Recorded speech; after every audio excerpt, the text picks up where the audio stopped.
we present John Moffatt, Jeremy Clyde, and Madeline Smith in Agatha Christie's Murder on the Links.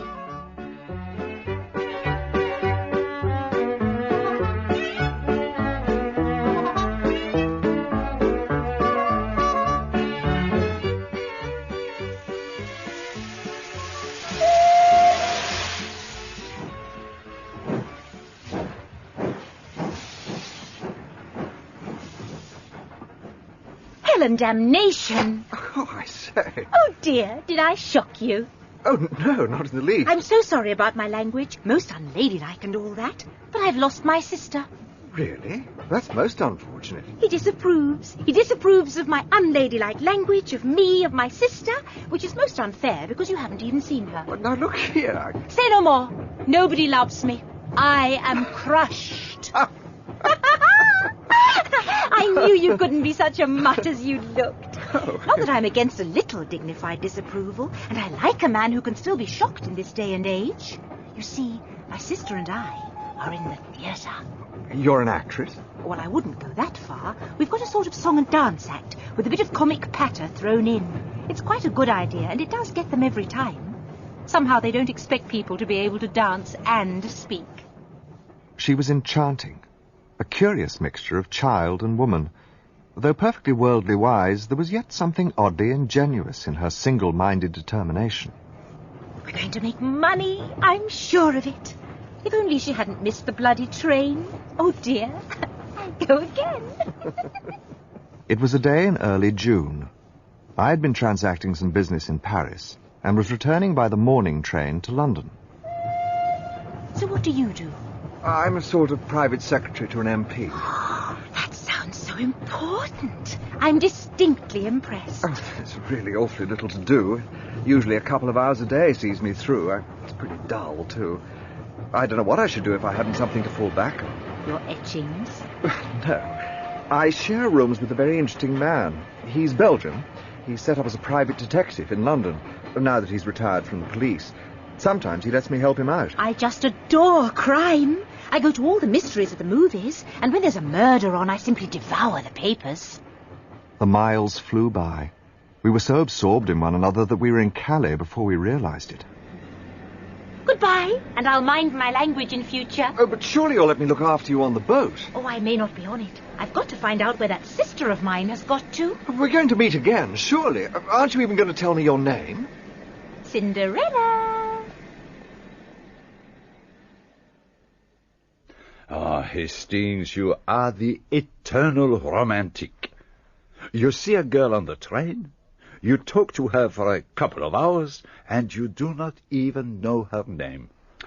Mon ami, you restore my faith in the absurdity of the human race. And now tell me, what is in the Morning Post? 2 bills, a letter from the Boy Scouts. No doubt they wish me to deliver a lecture. And this, postmarked Merlinville-sur-Mer. Oh, let me see. Well, that's somewhere between Calais and Boulogne, isn't it? Listen to this. Dear Monsieur Poirot, I am in need of the services of a private detective. On account of a secret I possess, I go in daily fear of my life. I am convinced that the danger is imminent, and therefore beg that you lose no time in crossing to France. I will send a car to meet you at Calais, if you will wire me when you are arriving. I shall probably need your services for a considerable period of time, as it may be necessary for you to go to Santiago. Oh. P.T. Renauld. And there is a postscript. For God's sake, come. You'll go, of course. Of course. There's no time to lose. The Continental Express leaves Victoria at 11. You will accompany me? Oh, but Poirot, I've only just... Oh, come. After all, who will ever notice your absence? Who is this chap, anyway? A well-known South American millionaire. Come, let us pack. At Calais there was no car to meet us, but Poirot did not seem unduly put out and promptly hired one. A little way outside Merlinville, a girl with the figure of a young goddess showed us the rough, narrow road that led to the Renauld house, the Villa Geneviève. What did I tell you, Hastings? The eternal romantic. But didn't you think she was beautiful? Oh, mon ami, two people rarely see the same thing. You, for instance, saw a goddess, while I... What did you see? I saw only a girl with anxious eyes.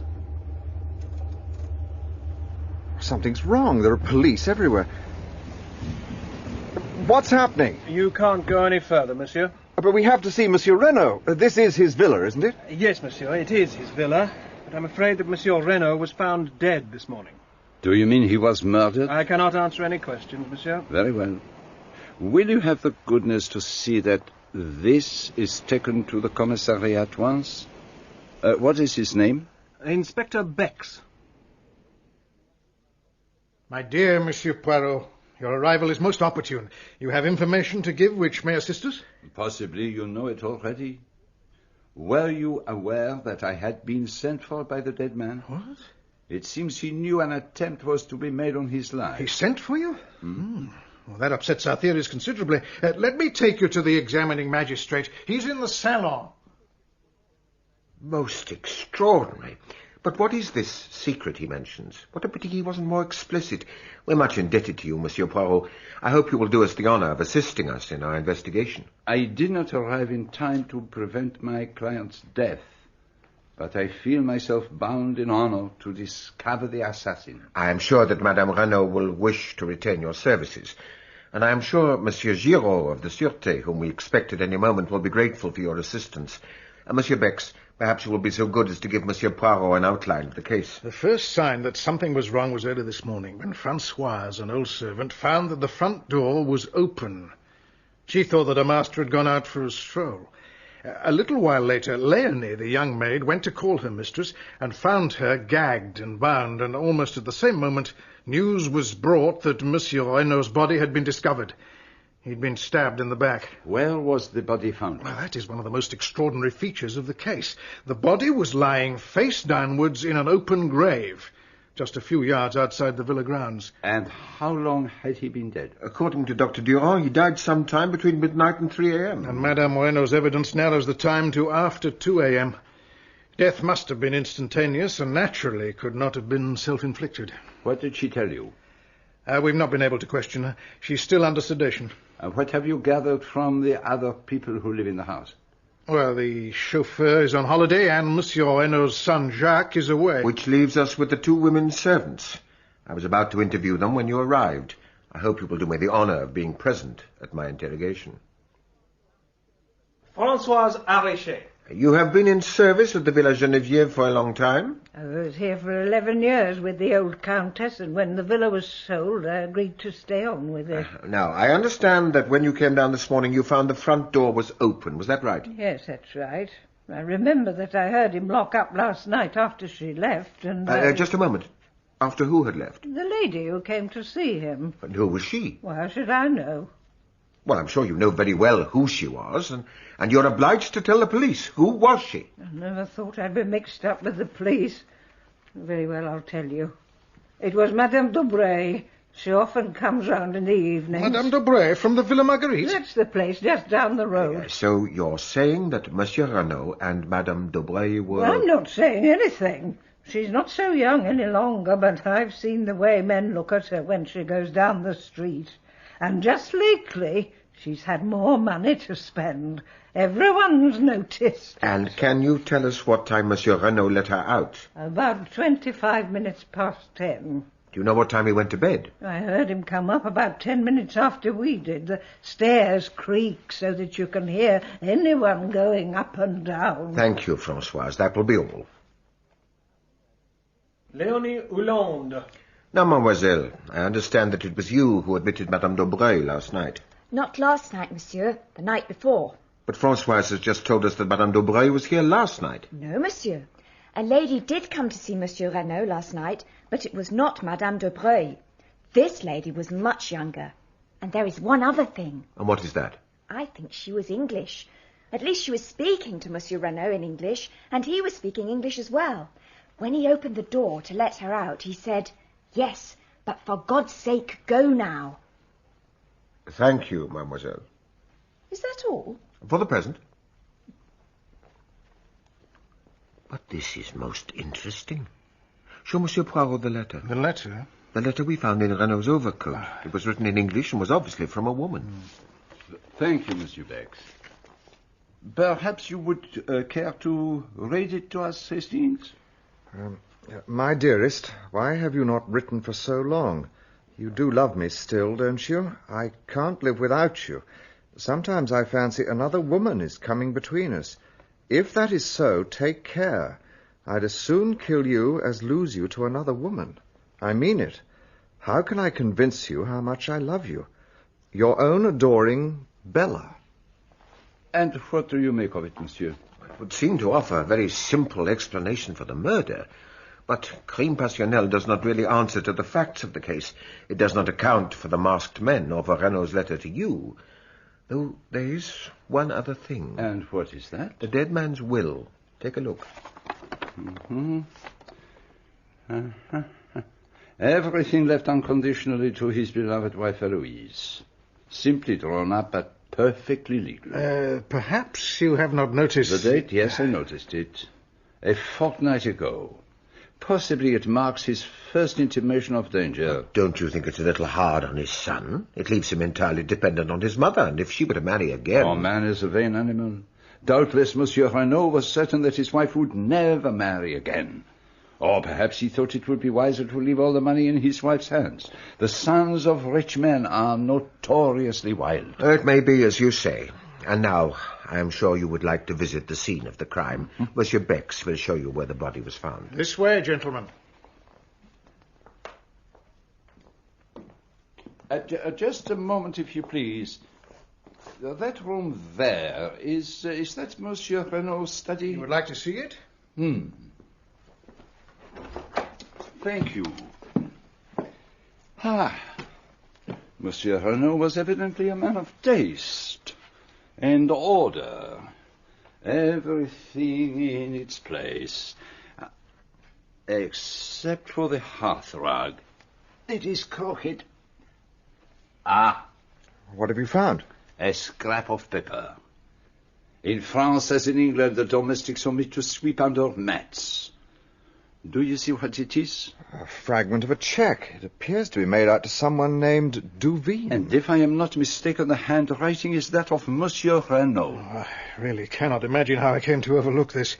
Renaud's chequebook was on his desk. I remember noting that, but the last counterfoil is blank. The murdered man's body lay in a shed at the back of the house. Monsieur Renaud looked to be about 50 years of age. His skin was deeply bronzed. On his face was an expression of absolute amazement and terror. Have you any idea with what weapon the crime was committed? It was left in the wound. Here it is. Yeah, it looks like a paper knife. It is remarkably sharp. A nice little tool for murder. No fingerprints? None. Monsieur? Yes? What is it? Madame is much recovered and ready to receive the examining magistrate. Well, tell Monsieur Hautet and say that we will come at once. Very good, monsieur. Monsieur Renaud wore only underclothes under his overcoat? Yes. Monsieur Hautet thinks that is rather a curious point. And his overcoat is unusually long.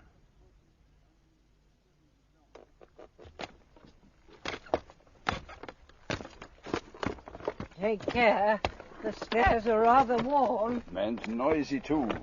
They creak fit to wake the dead. Servants' quarters are along there. Come in.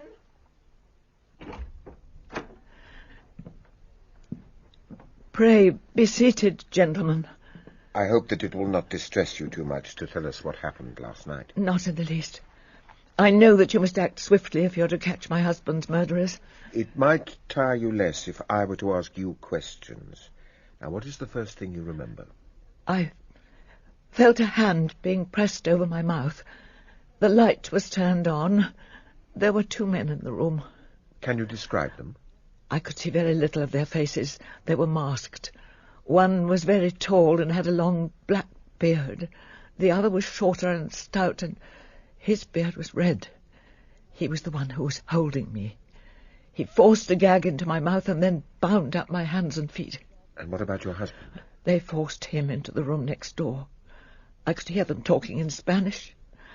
They said something about a secret. They wanted to know where it was hidden. And then they hurried my husband out of the room. He was only half-dressed. The tall man said, "One sound and you're a dead man." I must have fainted after that. And do you have any idea for what they were searching? None whatever. Tell me, madame, had your husband shown any sign of anxiety before the attack? He seemed distracted, and he wouldn't tell me what was wrong. Were you aware that he had called in the services of a detective? A detective? Yes, this gentleman, Monsieur Hercule Poirot. Madame? I had no idea of this. I see. What time was the crime committed?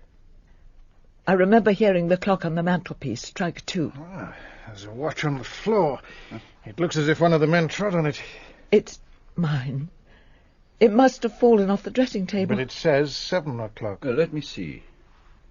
The glass is broken, but it is still going. But it's only 5 o'clock now. It is of no importance. Are you aware that your husband had a visitor last night? No. Who was it? A lady. Indeed. Forgive me, madame, but do you recognize this? Yes. That's my little paper knife. But was that... Yes, madame. Your husband was killed with this weapon. They took it from my dressing table. It was a present from my son. It was made from a streamline airplane wire. He was in the Air Force during the war. Which brings us to another matter. Where is your son now?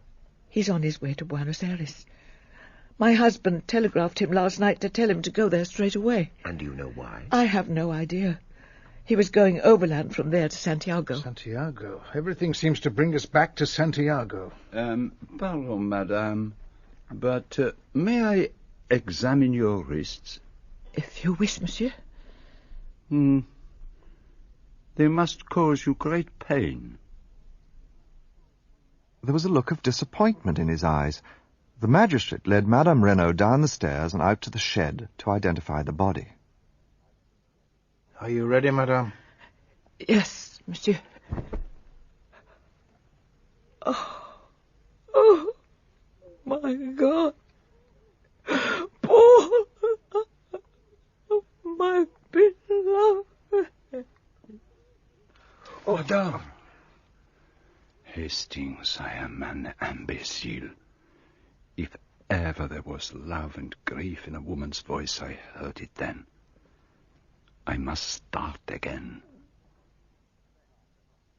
Beck set off for the scene of the crime, but Poirot stopped by the flower beds on either side of the steps leading up to the front door.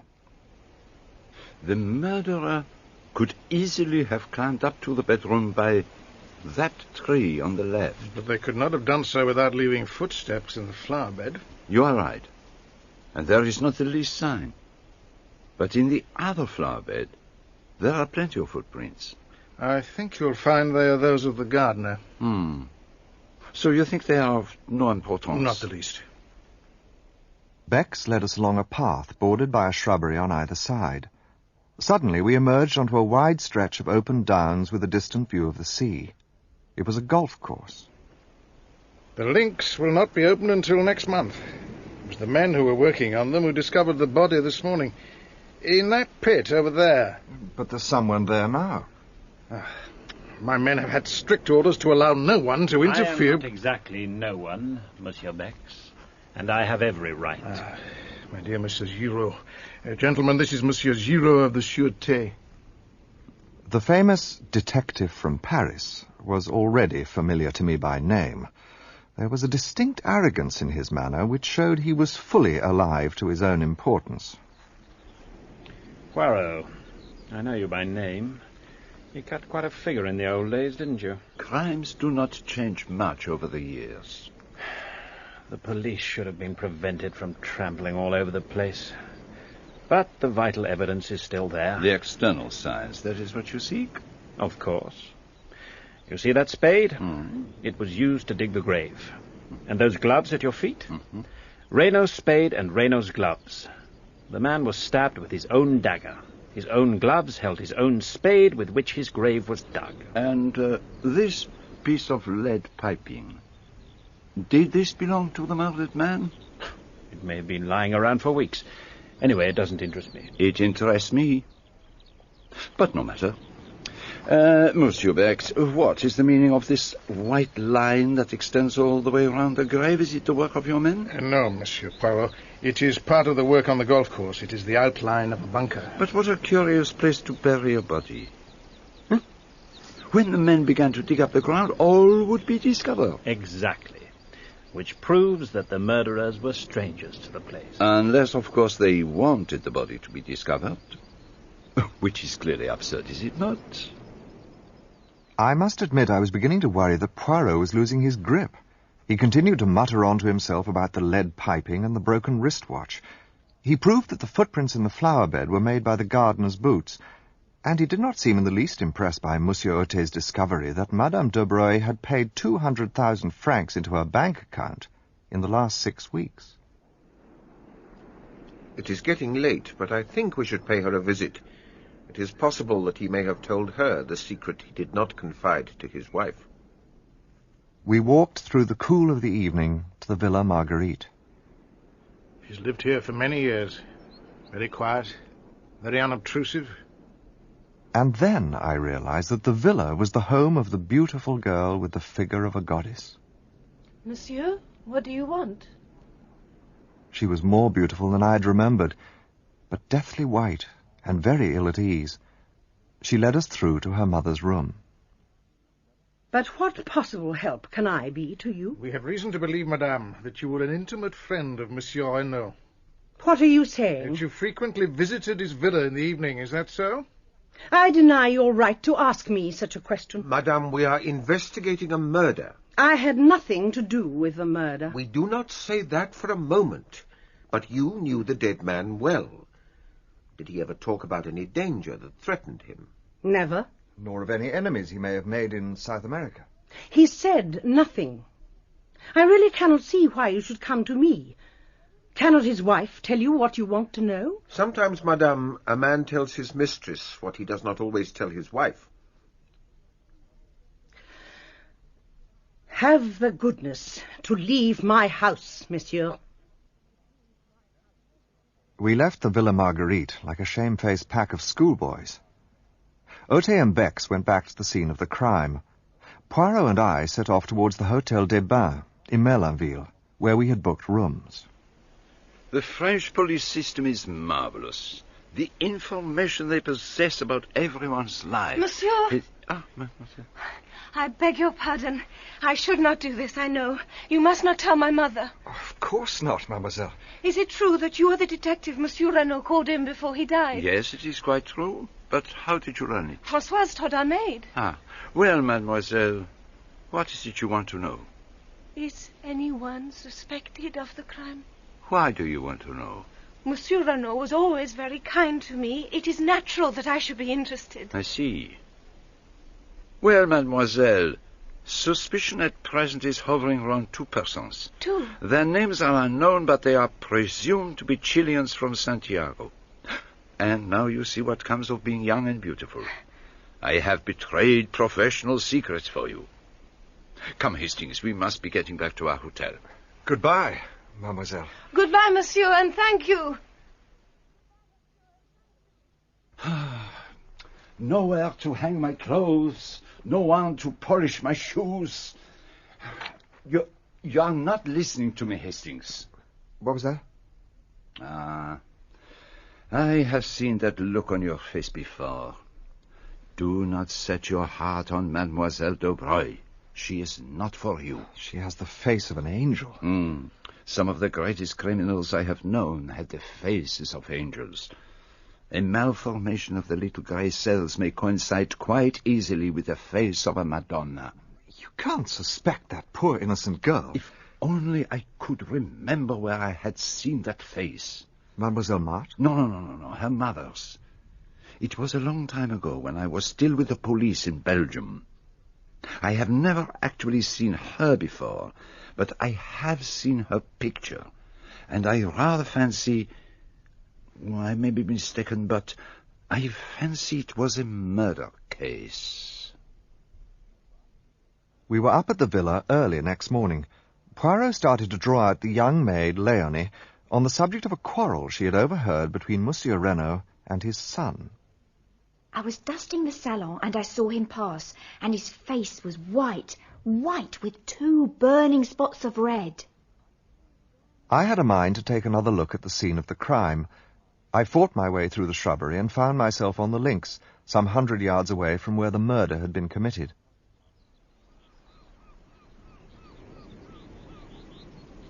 A young lady was standing with her back to me, gazing out towards the sea. She turned and looked at me. What are you doing here? Cinderella! When I last saw you, the day before yesterday, you were going home to England like a good little boy. When I last saw you, you were trotting home with your sister like a good little girl. How is your sister? How kind of you to ask. She's quite well, thank you. She is here with you? She remained in town. I don't believe you've got a sister. What are you doing here, anyway? Resting, I suppose you've heard of the term. And what are you doing here? You remember that I told you I had a great friend who was a detective? I remember. And perhaps you've heard of this murder at the Villa Marguerite. You don't mean to say you're on that? As a matter of fact, I am. Oh, then you must take me to see everything. How do you mean? The place where it happened and the murder weapon and any fingerprints or interesting things like that. I've never had a chance of being right in on a murder like this. Oh, please. I didn't need much persuasion. I told her most of what I knew. I showed her where the body had been discovered. I even got the key of the little shed and showed her the body itself. Oh, it's horrible. To think that a few hours ago he was still alive. Do they know how he was killed? He was killed with a dagger. It's in this glass jar here. Oh, there's blood on it! My God! Let's get you out of here. It's been too much for you. No. I'll be all right. Get me some water quickly. I rushed off to the house.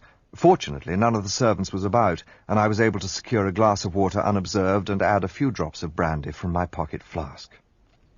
Oh, thanks. Oh, that's better. Why did you let me go in there? Because you insisted. It was your idea. I suppose it was. Well, I'd better be off. But you can't go just like that. You're not well. Nonsense, I'm quite all right now. Won't you let me come with you? There is nothing wrong with me, I assure you. You've been very kind. I hope you won't get into trouble for showing me things. Don't give it a second thought, but you haven't told me your address. Oh, I'm staying at the Hotel de Phare. It's a little place, but quite good. Come and look me up tomorrow. It wasn't until I got back to the villa that I realized I still didn't know her name.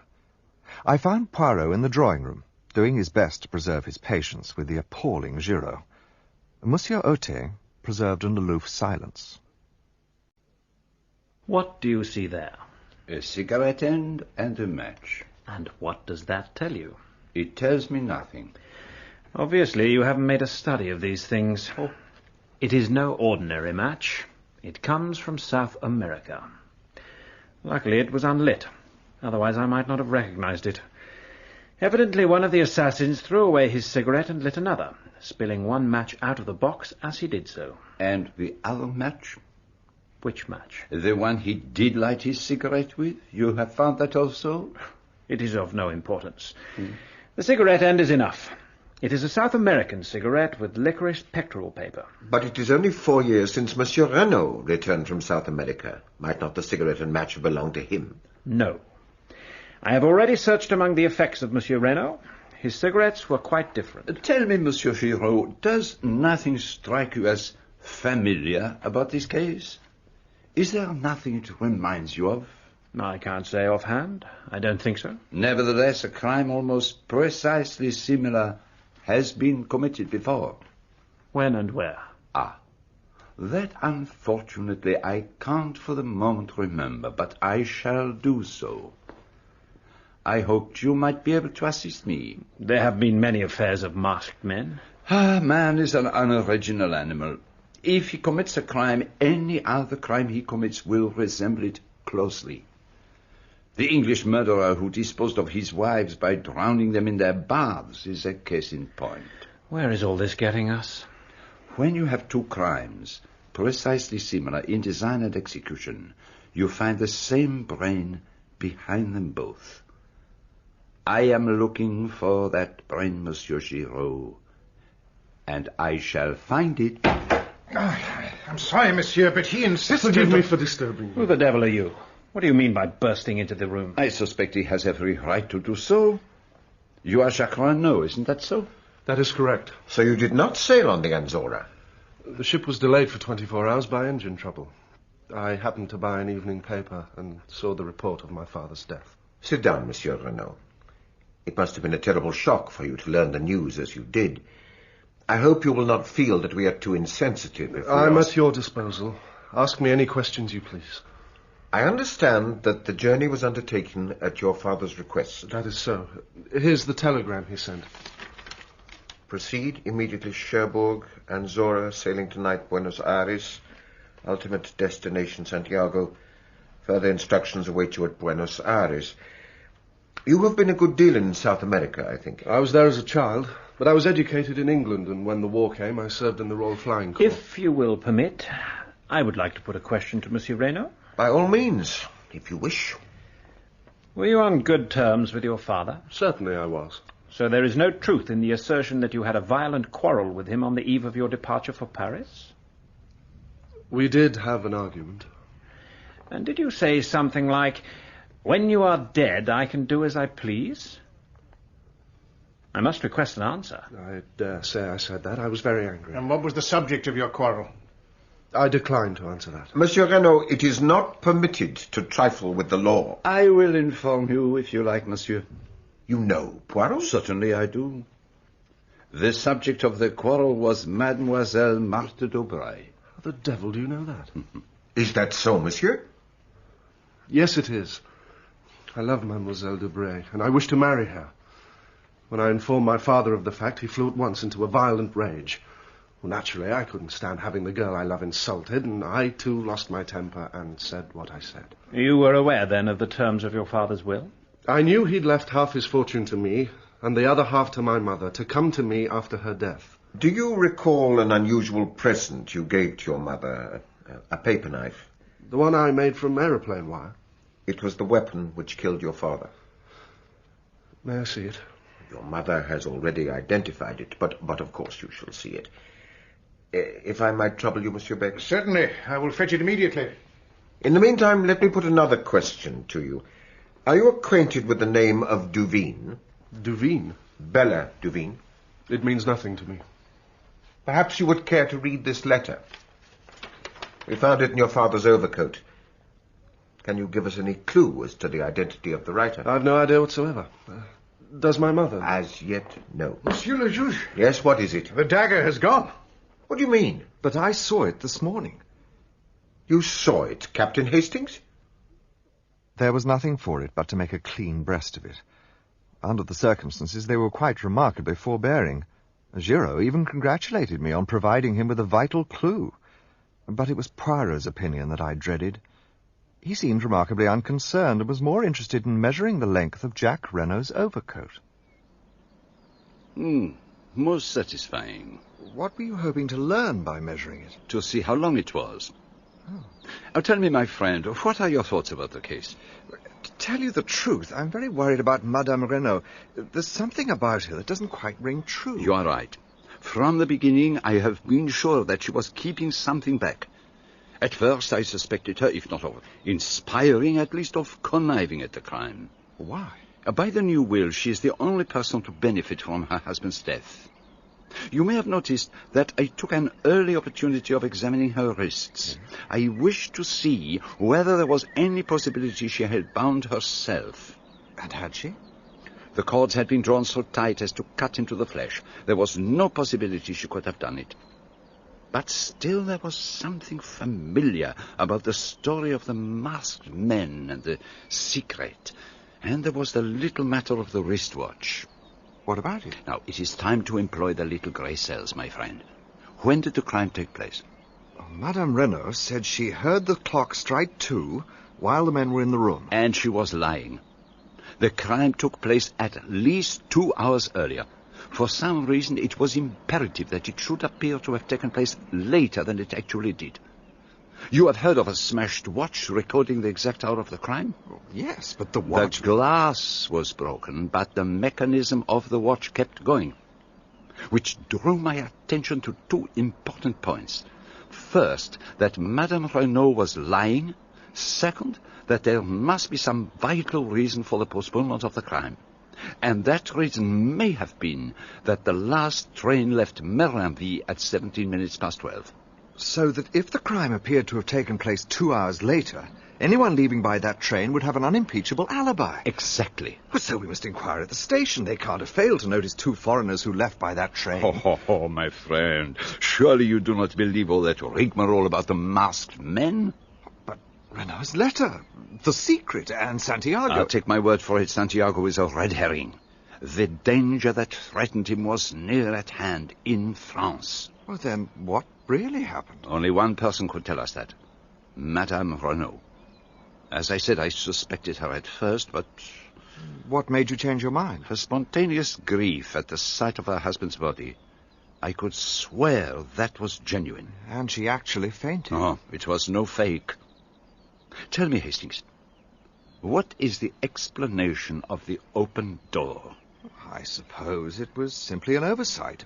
There is something about it which for the moment I cannot fathom. But one thing I am fairly certain of, they left by the window. But there were no footprints in the flower bed underneath. No, and there ought to have been. In the other bed, there were plentiful impressions of the gardener's big hobnail boots. In the other, none.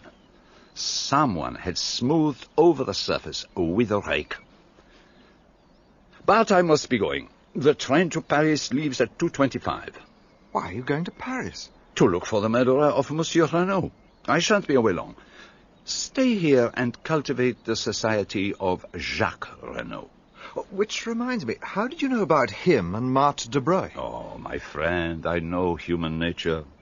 Throw together a boy like young Renauld and a beautiful girl like Mademoiselle Marthe, and the result is almost inevitable. And remember, she has anxious eyes. What do you mean by that? I fancy, my friend, that we shall see before long. But I must be on my way. I'll come and see you off. You'll do nothing of the sort. I forbid it. There was nothing I could say to that, so I let him go. I strolled down to the beach in the hope that Cinderella might be disporting herself in some wonderful costume, but there was no sign of her. So I decided to try the Hotel du Phare. I'm sorry, but there's no such lady staying here. But the lady told me herself. She must have made a mistake. There's been another gentleman here inquiring for her. He described her in just the same way. What was he like? He was a small, plump gentleman, very neat, with a stiff moustache. So that was why he refused to let me accompany him to the station. I felt angry and betrayed. Why did he have to meddle in everything? I went to bed that night in a distinctly bad humour. The following morning was heavy and overcast, and an unwelcome surprise awaited me at the Villa Geneviève. It is terrible. There is a curse upon the house. They should send for Monsieur le Curé to bring some holy water. Never will I sleep another night under this roof. But what has happened? Have you not heard? There's been another murder. Who has been killed? How should I know? He is a stranger. They found him up there in the shed, not 100 yards from where they found poor Monsieur Renauld. And that is not all. He was stabbed with the same dagger.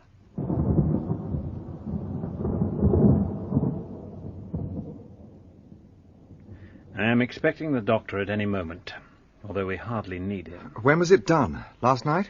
I don't lay down the law on medical evidence, but the man's been dead well over 12 hours. When did you say you last saw that dagger? About 10 o'clock yesterday morning. Then it was probably not long after that. The body was dragged in here after the killing by 2 people. They've been careful to obliterate their tracks, but I can see well enough the unmistakable prints of a woman's shoe. She is here, monsieur. Show her in. Madame Renauld, this is the man. Do you know him? No. I have never seen him in my life. You do not recognize him as one of your assailants? No. I do not think so. Thank you, madame. That is all. The doctor is here. Good morning, Monsieur Giraud. At last. We will leave you to get on with your work. Come, Mr. Hastings. There's something I want to show you. Just take a look at this. A woman's hair. It was wrapped round the handle of the dagger. A long black hair. Does it suggest anything to you? Well, I scarcely... It suggests to me Madame Daubreuil. But there will be time enough to go into that. I shall confront her and her daughter with the body. But there's something else. Did you look at the victim's hands? No, I can't say that I did. The nails were broken and dirty, and the skin was hard. They were not the hands of a gentleman, but he was dressed as one, and none of his clothing is marked. Monsieur Giraud. Well, Doctor, was I right? The man was killed shortly after 10 yesterday. Monsieur Giraud, that man has been dead for at least 48 hours, and probably longer. The whole thing was utterly fantastic. And then a telegram arrived from Poirot. His train would arrive at Merlinville at 12:28. And needless to say, it was late. It occurred to me that I might pass the time by asking a few questions as to who had left by train on the night of the murder. No, monsieur, there were no foreigners. Very few people took the train. I would certainly have noticed. Did young Monsieur Renaud leave by that train? Oh, no, monsieur. What possible reason could he have for arriving and departing within half an hour? You mean that he arrived at Merlinville that evening? By the last train, 11:40. Ah, mon cher ami, how good of you to come and meet me. Oh, I thought that was what you expected. Now, I have succeeded beyond all expectations. Congratulations. Have you heard the latest here? No, how could I possibly hear anything? We must go up to the villa at once. There has been another murder. Another murder? Ah, then all my ideas are wrong. I have failed. It demolishes my theory. It ruins everything. Oh, no, it is impossible. I cannot be wrong. Unless... Unless what? Unless the victim is a man of middle age, his body was found in the locked shed near the scene of the crime and had been dead at least 48 hours. Oh, you're pulling my leg. You've heard all about it already. Would I do such a thing? No, I assure you that I have heard nothing whatsoever. Then how on earth can you know that? I was right then. Ha! The little grey cells, they told me. Come, let us cut across the golf links. I want to take a look at the body. Why are you so interested in a bundle of rags? What do you make of them? Old clothes of the gardeners. If you say so. Dr. Giraud. What is it? There is foam on the lips. You observed it? I didn't notice it, I must admit. But you observe it now? Oh, certainly. It is a very strange wound. It has not bled. Now, what do you think, Doctor? And the dagger is slightly discolored, that is all. I agree it is most abnormal. It is not abnormal at all. It is perfectly simple. The man was stabbed after he was dead. You noticed, of course, Monsieur Giraud. Certainly I noticed. But how was he killed, Poirot? He was not killed. He died. He died, if I am not much mistaken, of an epileptic fit. Poirot was the hero of the hour. But he was terribly concerned that his moustaches had grown limp in the heat of the railway journey, and we returned to the hotel. And just look at my tie. It is a disgrace.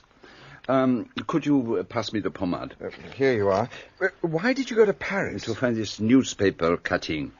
You recognize the photograph? Madame Daubreuil? No. Not quite correct, my friend. She did not call herself by that name in those days. That is the notorious Madame Beroldy. Madame Beroldy? You remember the name? Wasn't she the one who was accused of murdering her husband? Just so. She was found in her bedroom, bound hand and foot, with her husband dead beside her, and there was some story about masked Russians, but... Yes, that's just like... No. Do not agitate me. The moustaches are at a critical point. And there were two other men in the case, a lawyer called Georges Conneau, who was supposed to have been her lover, and a rich American called... Hiram P. Trapp. And she was supposed to have got Conneau to murder her husband so that she would be free to marry the millionaire. And when Conneau found that he had been used by her, he wrote to the prosecutor making a public confession. He was never found, and she, somehow or other, was acquitted. She swore that she had nothing to do with the planning of the crime, that Conneau had killed her husband out of love for her, and that the first she knew of it was when she saw Conneau standing over her with the blood-stained knife in his hand. But didn't they prove she could easily have got out of her bonds? They did, but she was a very beautiful woman, and her address to the jury was a masterpiece. She had a small child, I remember, a little girl. Whatever became of her? She left to begin a new life in Paris, and nothing more was heard of her. I see everything now. What exactly do you see? Well, that it was Madame Daubreuil who murdered Renauld. Why? What? Why should she murder Renauld? Well, because... You see, we can find no shadow of a motive. She does not benefit by his death. Considered as a mistress or as a blackmailer, she stands to lose. You can't have murder without a motive. And there is something that you are forgetting. And what's that? It was not Madame Daubreuil who told us this tale of being tied up by masked men. It was Madame Renauld. And so, we draw nearer to the truth, which is, as always, very curious and interesting. What else have you found out? I have discovered what Monsieur Renauld sent for me to discover. And you know the murderer? I know one murderer. What do you mean? That we have here not one crime, but two. The first I have solved. The second, I must confess I am not sure. But I thought you said the man in the shed died a natural death. Still you do not understand.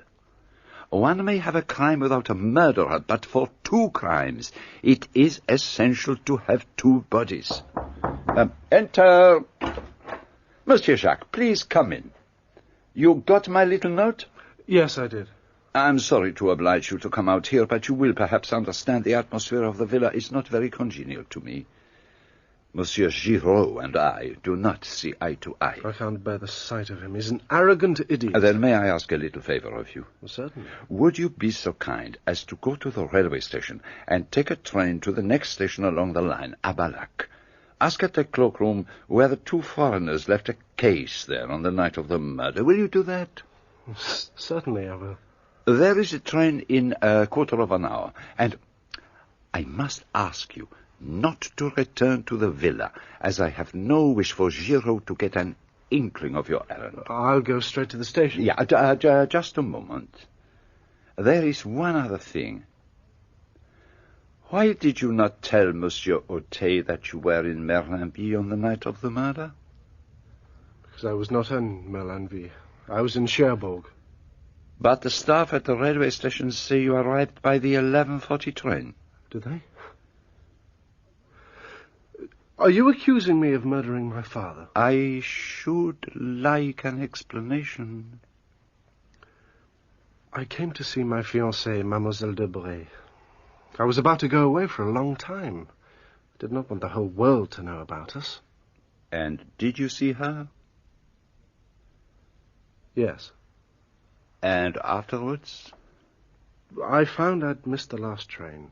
I walked to Beauvais and got a car to take me to Cherbourg. A long walk at that hour of night. Oh, thank you, Monsieur Jacques. And now, if you would be so kind as to carry out my little errand. Of course. Au revoir, Monsieur Poirot. What was all that about?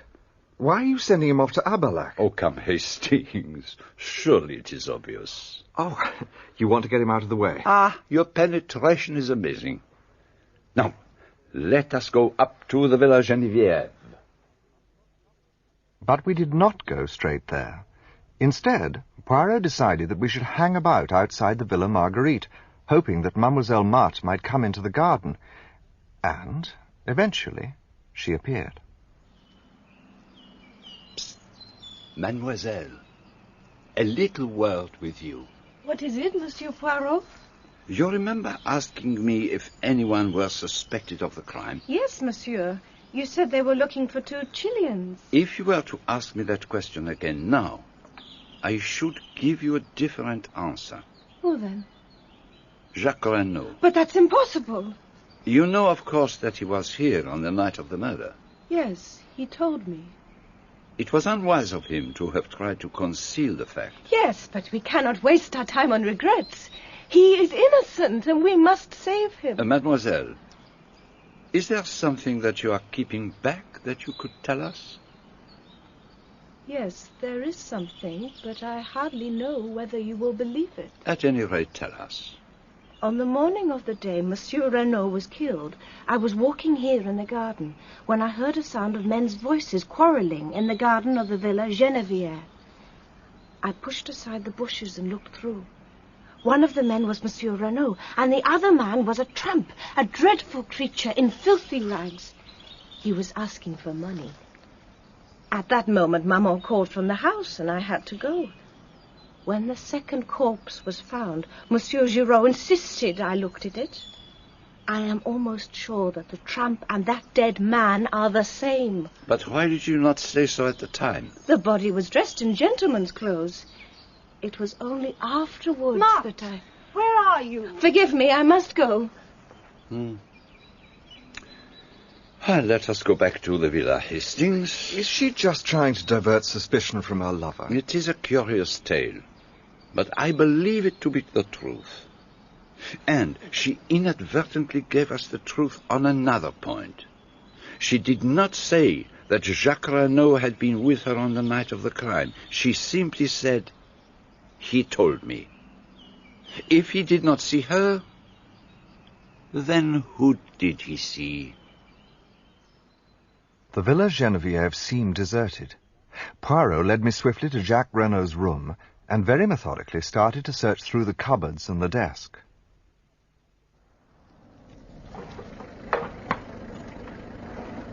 What is it? A car's just driven up.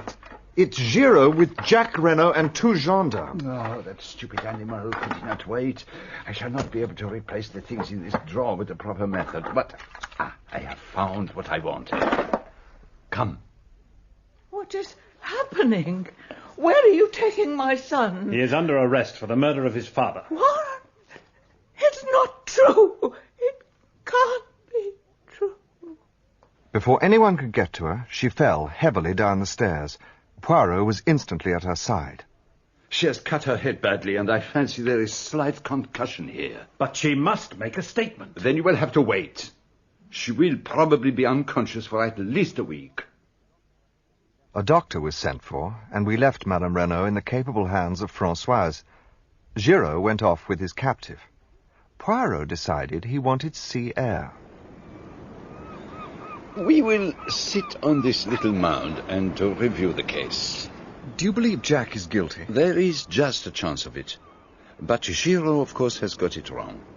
The gravest charge against Jacques Renaud is known only to me. What is that? Now, if you would use your little grey cells and see the whole case as clearly as I do, you too would perceive it. Think, my friend. Arrange your ideas. Be methodical. There is one thing. Well? There's someone we've forgotten. And who's that? Georges Connor. Excellent. Carry on. Well, he disappeared 20 years ago, but we've no reason to suppose he's dead. Proceed. Therefore, we will assume that he is alive. Perhaps. Or that he was alive until recently. Better. Let us presume that he's fallen on evil times. He's become a tramp. And quite by chance he comes to Malinville. And there he finds the woman he never ceased to love. Always the romantic. No. Let me go on. He finds that she has a new lover, Monsieur Renaud. He lies in wait for him as he comes to meet his mistress and stabs him in the back. There's a terrible scene with Madame Daubreuil, and he suddenly falls down in an epileptic fit. Jacques Renaud suddenly appears... No. This is a tale for the cinema. It bears no sort of resemblance to everyday life. Well, I admit I haven't got into all the details, On the contrary, you have ignored every one of them. Now, Let us start from the basic fact of Georges Corneau. It is possible that he contrived Madame Beroldi's story about being tied up by Russians all those years ago. It is equally possible that he contrived the tying up of Madame Renaud. He is the most likely person to be behind the affair. Now, let us go through the case chronologically. You have a notebook and pencil? Yeah. Good. 23rd of May. Monsieur Renaud quarrels with his son over the latter's wish to marry Marthe Daubreuil. Son leaves for Paris. 24th of May. Monsieur Renaud alters his will, leaving entire control of his fortune in his wife's hands. 7th of June. Quarrel with tramp in garden. Letter written to Hercule Poirot imploring assistance. Telegram sent to Jacques Renaud telling him to proceed to Buenos Aires. Chauffeur sent on holiday. Visit of a lady that evening. But who was she? The woman called Bella Duveen, his mistress. And how do we know that? By the letter found in his overcoat. But what makes you think that letter was written to him? Well, it was in the overcoat. Are you suggesting it was planted? I am suggesting it was not his overcoat. Huh? You remember that on examining the dead man's overcoat I suggested that it was overlong? I also measured the overcoat of Jacques Renaud. It was short. So, when he flung out of the house for Paris after the row with his father, he took the wrong overcoat. So, the letter was written to Jacques Renaud. Exactly. So, now we know why Bella Duveen came to the villa that night, though whether she hoped to see Jacques also, we do not know. She told Monsieur Renaud she had a claim on Jacques and showed him letters Jacques had written to her. The older man tried to buy her off by writing a cheque, which she tore up. In the end, he got rid of her, and you remember the words overheard by the maid Leonie? Yes, but for God's sake, go now. He was desperately anxious to get her out of the way. Time was slipping by, and for some reason, time was precious. Why should it be? That is what we must ask ourselves. Time was important. Do not forget the incident of the wristwatch. You always keep coming back to that. I don't see where all this is leading us. Why can't you simply tell me who killed Monsieur Renaud? That is just what I am not sure of. That's typical. You ridicule all my ideas, but when it comes down Patience, my friend. Remember, it is 2 crimes we are investigating, for which, as I have pointed out, we have the necessary 2 bodies. Now, let me ask a question. Whom do we believe to have planned the crime? You've just told me. Georges Corneau. And we know the crime to be a fake. And that Madame Renaud is lying to protect someone. Perhaps her son, perhaps the man she loves. But if Corneau planned the crime and she did it for the man she loved, then she loved Georges Corneau. If you look at it like that. Who then is Georges Corneau? The tramp. Have we any evidence to show that she loved the tramp? No. Now, ask yourself, whom Madame Renaud did love? Whom did she love so dearly that when she saw his dead body she fell down in a faint? Her husband. Her husband. Or Georges Corneau. Whichever you like to call him. Oh, but that's impossible. How impossible? Because it would mean that Renaud planned his own murder. Well, mon ami, that is exactly what he did do. But how could any man in his right mind... There is one detail that perhaps escapes you. He did not intend to die. It is almost simple, really. Georges Corneau flies from Hastings to Canada. There, under an assumed name, he marries and goes to South America, where he acquires a large fortune. 20 years elapse, and he deems it safe to return to Europe. And ill fortune, or obscure justice, if you wish, takes him to Merlinville, and to the one person in the whole of France who is capable of recognizing him, Madame Daubreuil. And she bleeds him heavily. Then the inevitable happens. Jacques Renaud falls in love with Marthe Daubreuil and determines to marry her. The life that Corneau has rebuilt as Renaud is about to collapse like a house of cards. There is only one way of escape. Death. He must appear to die, in reality escaping to a foreign country where he will start again under yet another assumed name and where Madame Renauld would eventually join him. But where were they going to get the body from? Oh, who knows? Chance played into their hands. A violent and abusive tramp finds his way into the garden. There is a struggle, and the tramp falls down in a fit and dies. But he didn't look in the least like Georges Conneau. Exactly. So the identification must rest solely on Madame Renaud's evidence. The chauffeur and Jacques Renaud are both got out of the way, and having heard of me as a rather obscure elderly detective, he wrote his appeal for help, knowing that when I arrived, the production of the letter would have a profound effect. So, they dressed the body in a suit of Renaud's clothes, and Renaud, or Conneau, or whatever you call him, was going to shuffle off on the last train dressed in the tramp's clothes. So he binds and gags Madame Renaud, and then slips out in his overcoat to bury the body on the golf course where it will easily be found. Excellent. Just so. Well, then what happened? Then the justice that he had so long eluded overtakes him. An unknown hand stabs him in the back. Now, Hastings, you understand what I mean when I talk of two crimes. What about the piece of lead piping? Ha! Bravo! You remember it. To disfigure the victim's face so that it would be unrecognizable. And the dagger? There must have been two daggers then. Yes. They stabbed the tramp with one dagger to give credence to Madame Renaud's tale. The second killed Conneau himself. Jacques must have had two daggers made. So, what now? Now we must start all over again. What time is the afternoon boat from Calais? About 5, I believe. That will do very well. We shall just have time. Why are we going back to England? To find a possible witness. Who? Miss Bella Duveen. I think I shall be able to find her, particularly with the help of this photograph. He had found it in Jacques Renaud's desk.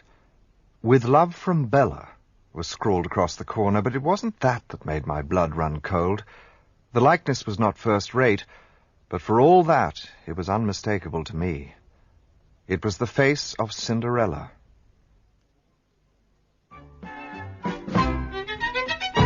The Dulcie Bella Kids. That was the name she and her sister were known by. And Poirot tracked them down to a nasty little theatre in Coventry. There she was. There they both were. One flaxen-haired, one dark, matching as to size, with short, fluffy skirts and big bows in their hair. They danced and did quite tricky acrobatic feats. Charming, don't you agree? I don't think I can sit through the rest of the bill. I need a breath of fresh air. I'll see you back at the hotel. Ah, go by all means, mon ami. I shall stay to the end.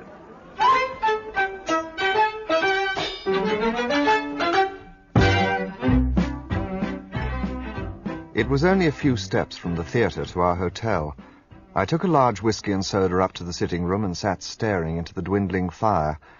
Suddenly, I was aware of someone standing behind me. I saw you in front. When you got up to go, I slipped on a cloak and came after you. What are you doing here? Was the man with you the detective? Yes. Is he looking for me? Oh, don't cry. Please don't cry. You're safe with me. I'll take care of you. Look, I know everything. Oh, no, but you don't. I think I do. Why did you take the dagger?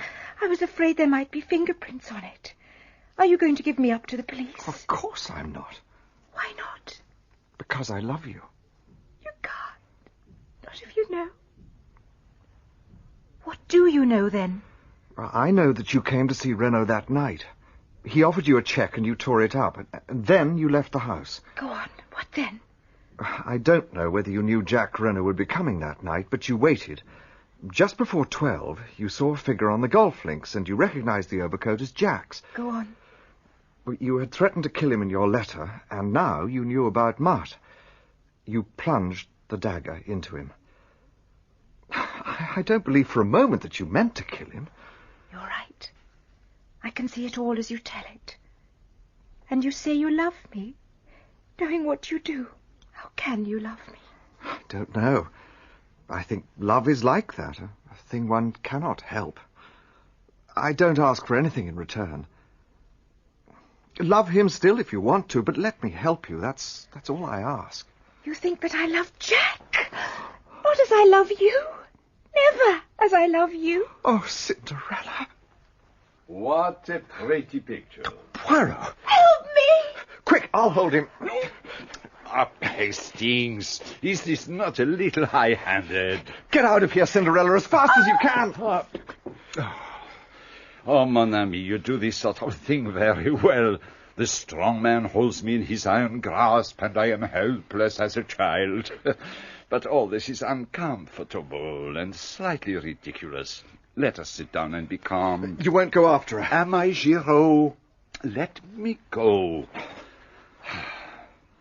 Without doubt, I shall be able to find her when the time comes.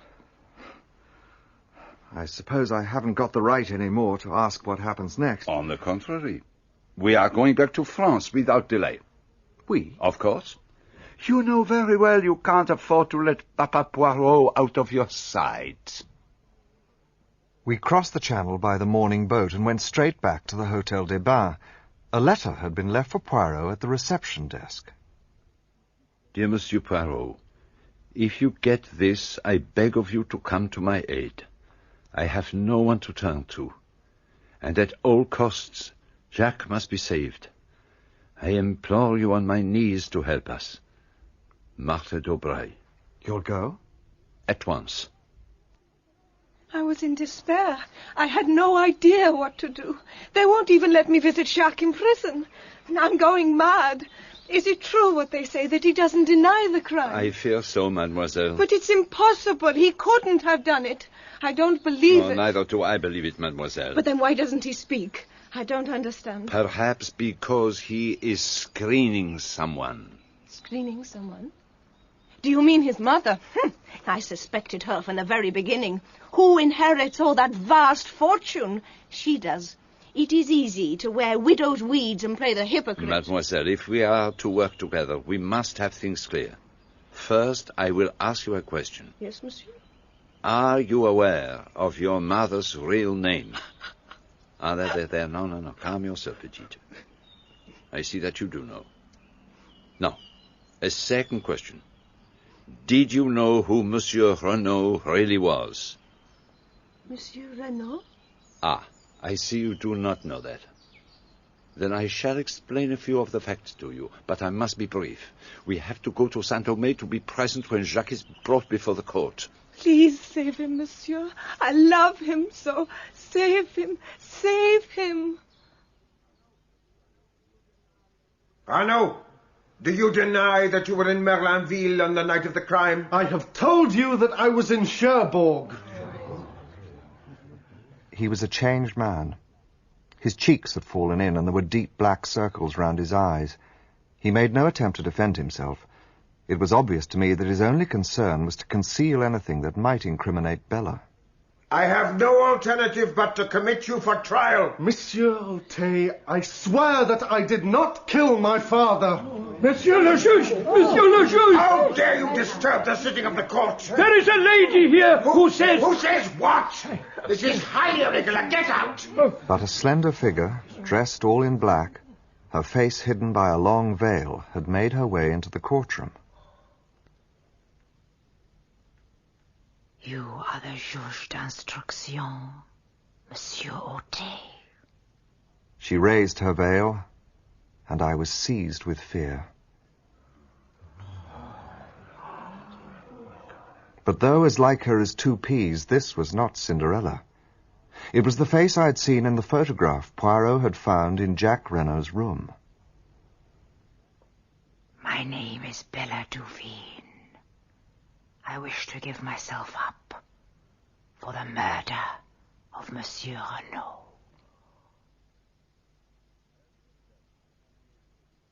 There is a letter for you, mon ami. I suspect it is from your little acrobat. My friend, you will know all by the time you get this. Nothing that I can say will move Bella. She has gone to give herself up. You will know now that I deceived you, and that where you gave me trust, I repaid you with lies. But once I knew that you thought I was Bella, and that you intended to save me, I knew I had to use you to help me save her. So I went on lying.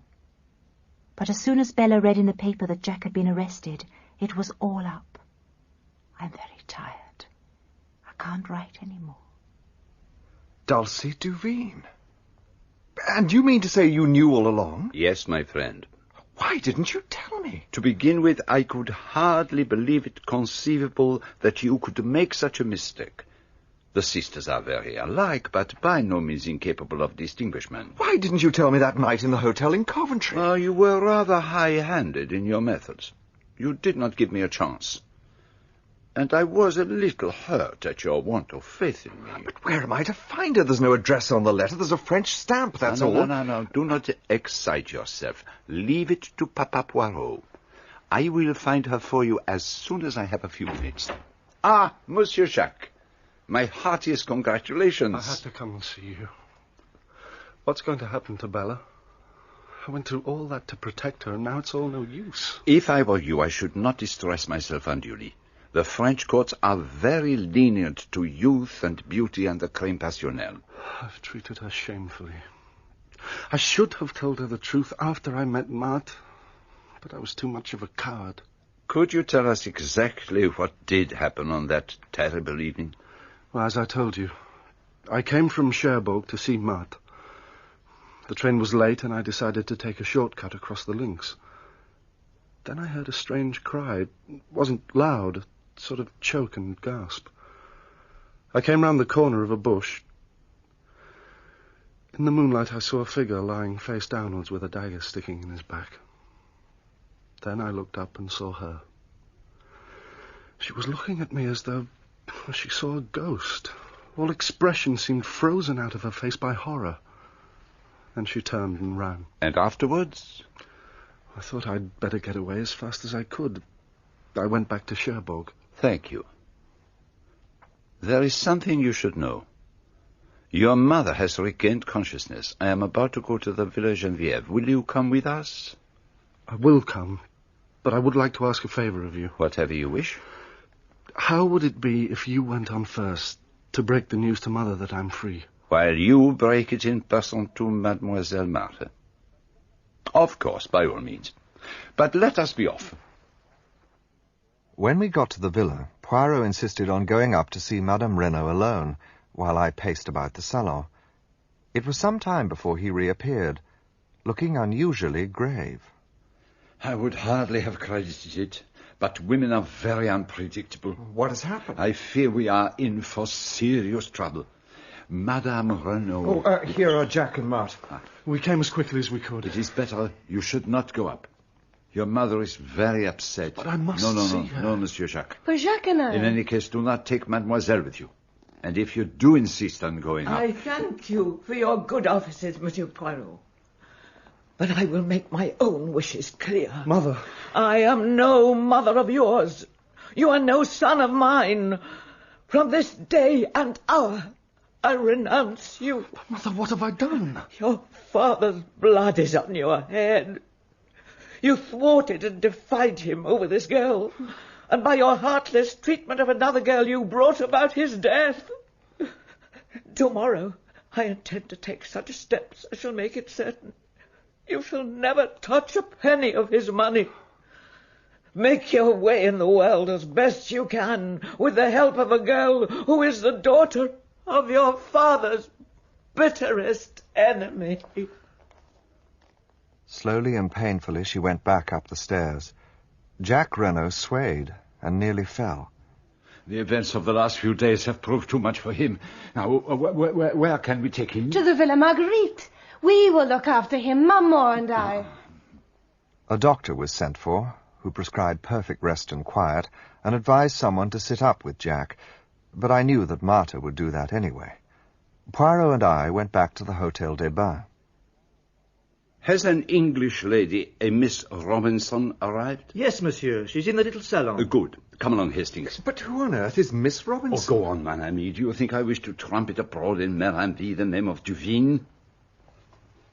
Cinderella. Thank you, Monsieur Poirot. Now, mes enfants, for the moment we have no time for sentiment. There is work ahead of us. Mademoiselle, were you able to do what I asked you? Here it is. But that's the dagger that... I thought you said you threw it in the sea. Très bien. I am very pleased with you. Now, go now and rest yourself, mademoiselle. Hastings and I have work to do. You shall see him tomorrow. Oh, no. Wherever you're going, I'm coming too. No, but mademoiselle... I'm coming too, and that is that. Oh, very well, but it will not be amusing. In all probability, nothing will happen. It was quite dark now, and there was a cool breeze. Poirot set off in the direction of the Villa Geneviève, but when we were passing the Villa Marguerite... I should like to assure myself that all is well with Jacques Renaud. Come in with me, Hastings.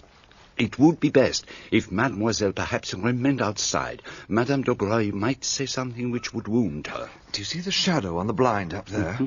That's Marthe Daubreuil, surely. Then that is where we shall find Jacques Renaud. He is still very feverish, but he is sleeping. That is the great thing. Maman made him a tisane. Is the doctor coming back? Not unless we send for him. We will come again in the morning. Permit me to show you out, monsieur. I hope we have not troubled you, madame. Not at all, monsieur. This is a trying time for us all. At least Monsieur Jacques is in safe hands now. She will sit by his side all night with her embroidery. She wants nothing more than to be with him. If you should need us at any time, do not hesitate to telephone us. We shall be at the Hôtel des Bains. Good night, madame. That didn't take you very long. I simply needed to see that all was well. You see the shadow? She is still at her post. Where now? To the Villa Geneviève. The villa was in total darkness. Poirot took up a position behind some bushes in the drive where we had a good view of the house. We were almost immediately underneath the window of Madame Renaud's bedroom. The window was open. I do not expect anything to happen for at least an hour.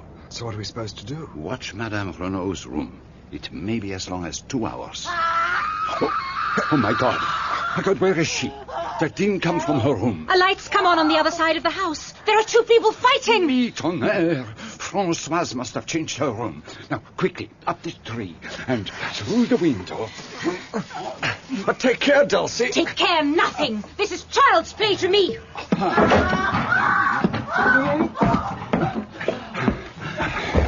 Oh, mon Dieu, the door of the room is locked and bolted. It will take too long to burst it open. Where is Francoise? Let me try. No, it is useless. Francoise! Francoise! You're wasting your energy. I'm the only one who can do anything. Huh? Where are you going? I'm going to climb round to the window by the outside. Be careful, you'll be killed. No. You forget she is a professional acrobat. Let us pray she is in time. Monsieur Poirot, what's going on? Why didn't you tell me she changed her room? Where is your mistress? In the room, down the passage. This way. But you can't get in. The door's locked and bolted on the inside. It's all over. What? She's safe? I got here just in time. Thank God you came. I was nearly strangled. Where is it? Over there. Dead? I think so. That marble fender's got a very sharp edge, and it was a very heavy fall. I'm sorry. Sorry. But for you, I would have been killed. But who is it? The murderer of Monsieur Renaud and the would-be murderer of Madame Renaud. The figure was wrapped in a fold of some dark material. I knelt down and lifted it up, and looked into the dead, beautiful face of Marthe Daubreuil. No, my friend, it was not a dream. I simply don't understand. Surely it was Bella Duveen who killed Renaud. She said she did, but that was simply to save the man she loved from the guillotine. But didn't Jacques Renaud say that he... He said they both arrived at the scene at the same moment. Each took the other to be the perpetrator of the crime, but neither of them was the murderer. It was a cold-blooded, premeditated crime which could only have been committed by someone who knew what the Renaulds themselves intended to do. And then I remembered what Marthe Daubreuil had told us about seeing the quarrel with the tramp. What if she had seen the tramp's death and not been called away by her mother, as she said? And what if she had heard the conversation between the Renaulds which followed? What possible motive could she have had for killing Renaud? Money. Renaud was a millionaire several times over, and at his death, half of that vast fortune would pass to his son. Or that is what Jacques believed, and what Marthe counted on. But Renaud stood inexorably in the way of her marriage with Jacques. She knew that he was planning to contrive his own death. She had only to step in at the right moment and turn the farce into grim reality. But what about the daggers? What about the one that Dulcie stole? Jacques had 3 daggers made. One he gave to his mother, the second to Bella, and the third to Marthe Daubreuil. That was why I asked your little friend to search among her sister's effects. Bella's dagger was safe at home. It was Marthe's dagger that killed Renaud, and Madame Renaud's dagger that was stuck into the body of the tramp. And then Marthe realized that she had to kill Madame Renaud to prevent her cutting Jacques out of her will. That was a little contrivance of my own. I persuaded Madame Renaud to play that little scene in front of the young couple so that Marthe would be forced out into the open. What absolutely bewilders me is how she managed to get to the Villa Geneviève before we did. Oh, that is quite simple. She slipped out of the Villa Marguerite by the back way while we were talking to her mother in the hall. But the shadow on the blind. We saw it from the road. My friend, what an imbecile I was. It was the shadow of her mother. One is old, one is young, but the profils are exactly alike. But for your little acrobat with her wrists of steel, we would certainly have been too late, and Marthe Daubreuil would have escaped through the window. When did you first begin to suspect her? When she told us she had overheard the quarrel in the garden? My friend, do you remember when we drove into Marenville that first day? You asked me if I had noticed a young goddess standing at the gate, and I replied that I had seen only a girl with anxious eyes. That is how I have thought of Marthe Daubreuil from the beginning. The girl with the anxious eyes. Why was she anxious? Not on Jacques Renaud's behalf, for she did not know then that he had been in Marenville the previous evening. By the way, how is Jacques Renaud? No, much better. But he still knows nothing. He's still at the Villa Marguerite. But Madame Daubreuil has disappeared. The police are looking for her. Was she in with her daughter, do you think? We shall never know. Madame is a lady who can keep her secrets. And I doubt very much if the police will ever find her. What is your friend Giraud going to say of all this? He knows already. He has a crisis of the nerves. He has been obliged to return to Paris. A few days later, Jacques Renaud came to see us, with a resolute expression on his face. Monsieur Poirot, I've come to say goodbye. I'm sailing for South America almost immediately. I mean to start a new life out there. You go alone, Monsieur Jacques? My mother goes with me. I shall try. No one else? What do you mean? A girl who loves you very dearly, who has been willing to lay down her life for you? Bella, how could I ask her? After all that's happened, could I go to her? Women have an infinite capacity for understanding. Yes, but I've been such a damned fool. You have a new and wonderful life before you. Ask her to share it with you. You may not realize it, but your love for each other has been tested in the fire and not found wanting. You have both been willing to lay down your lives for each other. And what, you may ask, became of Captain Arthur Hastings and his little acrobat? I never knew your name was Arthur. It's a closely guarded secret. But what am I to call you? It can't be Bella, since it isn't your name, and Dulcie seems so unfamiliar. Then you'll have to go on calling me Cinderella. And you all know how the best fairy tales come to an end.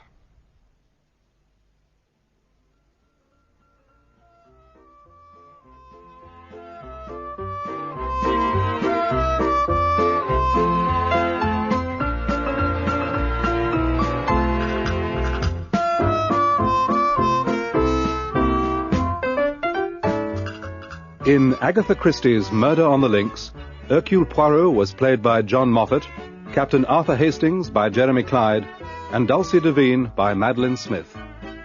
Madame Renauld, Joan Matheson, Jack Renault, Stephen Tompkinson, Madame Daubreuil, Petra Davis, Marthe Daubreuil, Francesca Buller, Judge Hautet, David King, Inspector Bex, Geoffrey Whitehead, Inspector Giraud, Vincent Brimble, Sergeant of Police, Kein Cumberidge.